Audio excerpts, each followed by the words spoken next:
आज एकादशी है, इंदिरा एकादशी।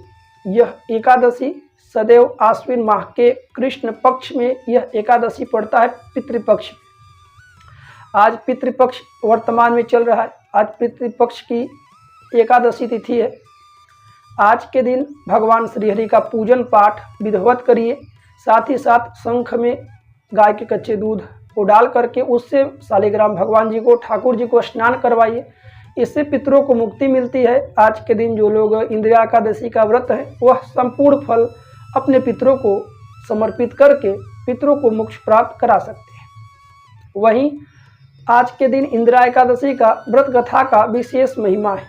ऐसा उल्लेख है कि यदि जो भी व्यक्ति पूरे श्रद्धा भाव से भगवान सत्यनारायण भगवान श्री हरि का पूजन विधिवत करता है, साथ ही साथ इंदिरा एकादशी का व्रत कथा का श्रवण करता है, उसके समस्त पाप क्षय हो जाते हैं और उसके पितृ मोक्ष प्राप्त होते हैं, पितरों को उन्हें गति मिलती है। तो आइए जान लेते हैं इंदिरा एकादशी व्रत कथा किस प्रकार से है। आप सभी भगवान श्री हरि का यह इंदिरा एकादशी का व्रत कथा का श्रवण करें। सतयुग में महिष्मतिपुरी के राजा इंद्रसेन धर्म पूर्वक प्रजा का उद्धार के लिए कार्य करते थे और वे भगवान विष्णु के अत्यंत प्रिय भक्त थे। एक दिन देवर्षि नारद उनके दरबार में आए और राजा ने प्रसन्न हो करके उनकी सेवा की और उनके आने का कारण पूछा।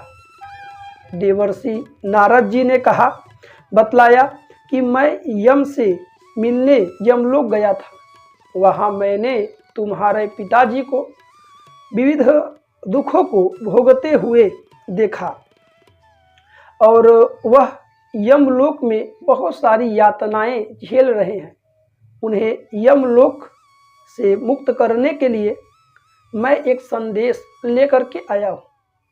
तो भगवान श्री हरि के व्रत कथा का श्रवण करें और इंदिरा एकादशी का व्रत रहिए, इससे आपको विशेष लाभ होगा। तो राजा ने विनय पूर्वक पूछा, मुनिवर कृपा करके मुझे इंदिरा एकादशी के संदर्भ में संपूर्ण कथा और विस्तार पूर्वक से बतलाइए। देवर्षि ने बताया कि आश्विन माह के कृष्ण पक्ष की यह एकादशी पितरों को सद्गति देने वाली बताई गई है। व्रत में अपना पूरा दिन नियम संयम के साथ बताएं। व्रती को इस दिन आलस्य का त्याग करना चाहिए, अधिक से अधिक मौन रहना चाहिए और भगवान श्रीहरि के नामों का उच्चारण करना चाहिए। पितरों को आज के दिन भोजन निकाल करके गाय को खिलाना चाहिए। फिर भाई बंधु और पुत्रजनों को भी फल आदि खिला करके स्वयं भी फल आदि का ग्रहण करना चाहिए। साथ ही साथ भगवान श्रीहरि का नाम जप, नाम उच्चारण, नाम कीर्तन करना चाहिए। रात्रि जागरण करना चाहिए। इससे कहीं ना कहीं आपके पिता को सदगति होगी। और राजा ने इसी प्रकार से इंदिरा एकादशी का व्रत किया और व्रत के पुण्य प्रभाव से राजा के पिता गरुड़ पर आरूढ़ होकर के विष्णु धाम को चले गए और राजा इंद्रसेन भी मृत्यु के बाद स्वर्गलोक में गया।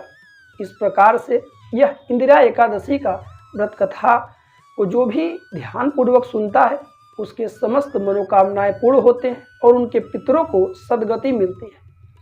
तो आइए बात कर लेते हैं